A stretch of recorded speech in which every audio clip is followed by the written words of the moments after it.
নমস্কার। আজকের এই এক্সপ্লেনারে আপনাদের সবাইকে স্বাগত জানাচ্ছি। আজ আমরা আমাদের ডিএনএর এক বিশাল আর বলতে গেলে একদম ভবিষ্যতের মাইক্রোস্কোপিক জগতে ডুব দিতে যাচ্ছি।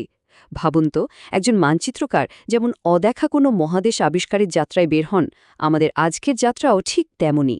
আমরা দেখব বিজ্ঞানীরা ঠিক কিভাবে জীবনের এই সবচেয়ে মৌলিক সংকেতগুলোর মানচিত্র তৈরি করছেন আর অত্যাধুনিক প্রযুক্তির সাহায্যে তার পাঠোদ্ধার করছেন।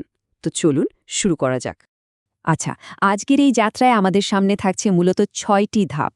এক নজরে দেখে নেওয়া যাক জিনোম ম্যাপের ধারণা, জেনেটিক বনাম ফিজিক্যাল ম্যাপ, জেনেটিক ম্যাপের লিঙ্কেজ, ফিজিক্যাল ম্যাপিং এবং রেস্ট্রিকশন এনজাইম, এরপর অত্যাধুনিক ম্যাপিং প্রযুক্তি এবং একদম শেষে ডিএনএর গঠন ও বেস পেয়ারিং। ব্যাস, খুব দ্রুত আমরা এই বিষয়গুলো নিয়ে আলোচনা করব। তো আমাদের প্রথম ধাপ জিনোম ম্যাপের ধারণা। সহজ কথায় যদি বলি, জিনোম ম্যাপ হলো এমন কিছু টুল যা ক্রোমোজোমের ভেতরে থাকা জিন বা জেনেটিক মার্কারগুলোর পজিশন বা অবস্থান নির্দিষ্ট করে। এটাকে একজন অভিযাত্রীর গাইডের সাথে তুলনা করতে পারেন। এই গাইড ব্যবহার করেই কিন্তু বিজ্ঞানীরা একটি জীবের শরীরের ভেতরে নির্দিষ্ট জিনগুলো ঠিক কোথায় আছে, তাদের গঠন কেমন আর তারা কিভাবে একে অপরের সাথে কানেক্টেড সেটা খুব সহজেই বের করে ফেলেন। জিনোমের বিশালতা আর জটিলতা যে কতটা বিস্ময়কর তা একবার ভাবুন। এই ম্যাপ করা জিনোমের গোলাকার রূপটা খেয়াল করুন। ভবিষ্যতের বায়োটেকনোলজির ডেটা পয়েন্টগুলো যেন এখানে আক্ষরিক অর্থেই জ্বলজ্বল করছে। এই ধরনের ম্যাপিং বিবর্তনীয় জীববিজ্ঞান থেকে শুরু করে আধুনিক চিকিৎসাবিজ্ঞান বা জিন তত্ত্বের প্রায় প্রতিটি ফিল্ডেই একেবারে গেম চেঞ্জার হিসেবে কাজ করছে। এবার চলে যাচ্ছি আমাদের দ্বিতীয় ধাপে, জেনেটিক বনাম ফিজিক্যাল ম্যাপ। দেখুন, জেনেটিক বা লিঙ্কেজ ম্যাপ মূলত খেয়াল রাখে আমাদের বৈশিষ্ট্যগুলো কিভাবে একসাথে বংশানুক্রমিকভাবে ট্রান্সফার হচ্ছে। এর মাপার একক হল সেন্টিমর্গান বা সংক্ষেপে সিএম। অন্যদিকে ফিজিক্যাল ম্যাপ ব্যাপারটা অনেক বেশি আক্ষরিক আর নিখুঁত। এটা সরাসরি বেস পেয়ার বা বিপিএস এককে জিনের মধ্যকার একদম রিয়েল ভৌত দূরত্ব মাপে।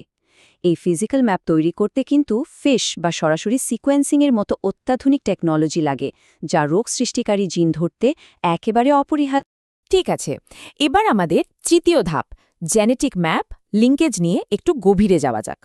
সাধারণত ক্রোমোজোমগুলো কিন্তু একটি অখণ্ড ইউনিট হিসেবেই এক প্রজন্ম থেকে অন্য প্রজন্মে যায়। মানে হলো, যে জিনগুলো কাছাকাছি থাকে তারা সাধারণত একসাথেই নেক্সট জেনারেশনে পাস হয়।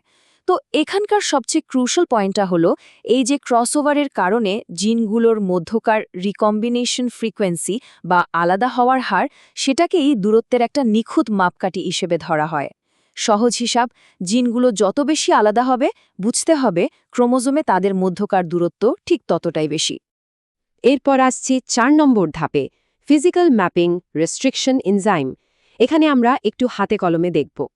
এখানে দেখো নির্দিষ্ট কিছু এনজাইম কিভাবে ডিএনএর একদম স্পেসিফিক কিছু জায়গায় আণবিক কাছির মতো কাজ করছে। এই কাটাকাটির জায়গাগুলোকে বলা হয় রেস্ট্রিকশন সাইট। মজার ব্যাপার হলো এর মধ্যে পলিমরফিক সাইটগুলো আবার মানুষভেদে আলাদা হয়, যা আমাদের জেনেটিক ডিফারেন্স বুঝতে দারুণ সাহায্য করে। আর নন পলিমরফিক সাইটগুলো সবার ক্ষেত্রেই সেম থাকে, মানে এগুলো ম্যাপের পার্মানেন্ট ল্যান্ডমার্ক হিসেবে কাজ করে। ফিজিক্যাল ম্যাপিংয়ের এই ডিএনএ কাটার আবার দুটো পদ্ধতি আছে। সিঙ্গল ডাইজেশনে শুধু একটি এনজাইম ব্যবহার করে ডিএনএ খণ্ডগুলোর সাইজ জানা যায়, কিন্তু তাদের সিরিয়ালটা বোঝা যায় না। তো ম্যাপটিকে একদম সঠিকভাবে সাজানোর মাস্টার কি হলো ডাবল ডাইজেশন। এই পদ্ধতিতে একসাথে দুটি ভিন্ন এনজাইম ব্যবহার করে রেস্ট্রিকশন সাইটগুলোর আপেক্ষিক অবস্থান আর তাদের মধ্যকার একদম নিখুঁত দূরত্বটা খুব সহজেই বের করা যায়। পুরো প্রসেসটা ভাবলে মনে হবে যেন আণবিক স্তরের একটা জিগস পাজল মেলাচ্ছি। প্রথমে সিঙ্গল ডাইজেস্ট আর পরে ডাবল ডাইজেস্ট করে ডিএনএ খণ্ডগুলোর আকার মেলানো হয়। এই তুলনার মাধ্যমে বেশ কয়েকটা পসিবল ম্যাপ তৈরি করা হয়। আর একদম শেষে পার্শিয়াল বা আংশিক ডাইজেশন প্রক্রিয়ার মাধ্যমে বড় টুকরোগুলো মিলিয়ে চেক করা হয় যে ঠিক কোন ম্যাপটি একদম পারফেক্ট। এভাবেই কিন্তু একটা নিখুঁত রেস্ট্রিকশন ম্যাপ ফাইনাল করা হয়। এবারে ৫ নম্বর ধাপে আমরা শিফট করছি অত্যাধুনিক ম্যাপিংয়ের দিকে, অপটিক্যাল এবং এসডিএস। অপটিক্যাল ম্যাপিংয়ের প্রক্রিয়াটা সত্যিই অসাধারণ। এখানে গলিত অ্যাগারোস জেল ব্যবহার করে ডিএনএ অণুকে আক্ষরিক অর্থে টেনে সোজা করা হয়। এরপরেতে ফ্লুরোসেন্ট ডাই বা রঞ্জক যোগ করে মাইক্রোস্কোপের নিচে ডিএনএর গঠন আর রেস্ট্রিকশন সাইটগুলোকে একদম সরাসরি উজ্জ্বলভাবে দেখা যায়। মানে বোঝাই যাচ্ছে এটা কতটা পাওয়ারফুল একটা ভিজুয়াল টেকনোলজি। পাশাপাশি আরেকটি যুগান্তকারী মেথড হল STS বা সিকোয়েন্স স্ট্যাকড সাইট ম্যাপিং। এটা মূলত 200 থেকে 500 বেস পেয়ারের একটা ছোট্ট আর সম্পূর্ণ ইউনিক ডিএনএ সিকোয়েন্স, যা পুরো জিনোমের মধ্যে আপনি মাত্র একবারই পাবেন। বলতে পারেন এটা জিনোমের ভেতরের একটা নিখুঁত জিপিএস পিনের মতো। পিসিআর বা পলিমারেজ চেন রিঅ্যাকশনের মাধ্যমে নির্দিষ্ট প্রাইমার ব্যবহার করে যে কোনো ডিএনএ নমুনায় এই জিপিএস পিনগুলোকে খুব ইজিলি ডিটেক্ট করা যায়। আর এই STS ট্যাগগুলোকে একটা ক্লোন লাইব্রেরি ব্যবহার করে দারুণভাবে ম্যাপ করা যায়। এখানে যেটা হয়, জিনোমের বড় বড় খণ্ড বা কন্টিকগুলোকে তাদের ওভারল্যাপিং অর্থাৎ একটার ওপর আরেকটা পড়ে থাকা অংশের ওপর ভিত্তি করে একদম পরপর সাজানো হয়। এই টেকনিকটা বিশাল কোনো জিনোমকে পড়া আর তার নিখুঁত ম্যাপ তৈরি করার কাজটাকে অবিশ্বাস্য রকমের ফাস্ট আর অ্যাকিউরেট করে দেয়। তো আমাদের এক্সপ্লেনারের একদম শেষ পর্যায়ে চলে এসেছি, ডিএনএর গঠন, বেস পেয়ারিং।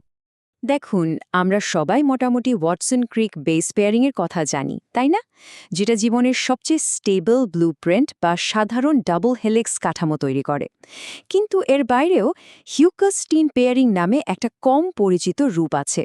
এটা প্রমাণ করে যে ডিএনএ শুধু একটা স্থির মোয়ের মতো নয়, বরং এটা অত্যন্ত ডাইনামিক বা গতিশীল একটা স্ট্রাকচার, যেটা প্রয়োজনে নিজের গঠন বদলাতে পারে এবং ডিএনএ ড্যামেজ মেরামত বা ফ্লেক্সিবিলিটির মতো দারুণ সব কাজ করতে পারে। চলুন এই মলিকিউলার স্ট্রাকচারটা একটু ক্লোজলি দেখি। রাসায়নিক অণুগুলোর রোটেশন বা ঘূর্ণন খেয়াল করলেই বুঝবেন হুগাস্টিন পেয়ারিং আসলে কতটা আলাদা। পিউরিন বেসগুলো ঘুরে গিয়ে এই অল্টারনেটিভ হাইড্রোজেন বন্ডগুলো তৈরি করে, যা ডিএনএকে অবাক করার মতো কাঠামোগত নমনীয়তা দেয়। সত্যি বলতে এটা আণবিক স্তরের এক অদ্ভুত সুন্দর স্বয়ংক্রিয় ইঞ্জিনিয়ারিং। তাহলে এবার একটু ভেবে দেখুন তো, আমাদের এই জৈবিক মানচিত্রের ভিত্তি নিজেই যদি তার কাঠামোকে বাঁকাতে, ঘোরাতে বা নতুন করে লিখতে সক্ষম হয়, তবে আমাদের জেনেটিক কোডের গভীরে এখনও কত অজানা জগৎ লুকিয়ে থাকতে পারে। এই রোমাঞ্চকর বৈজ্ঞানিক যাত্রায় এতক্ষণ সাথে থাকার জন্য আপনাদের সবাইকে অসংখ্য ধন্যবাদ। আমাদের কোষের ভেতরের এই গতিশীল আর ভবিষ্যৎমুখী মহাবিশ্ব নিয়ে আপনাদের কৌতূহল এভাবেই বজায় থাকুক।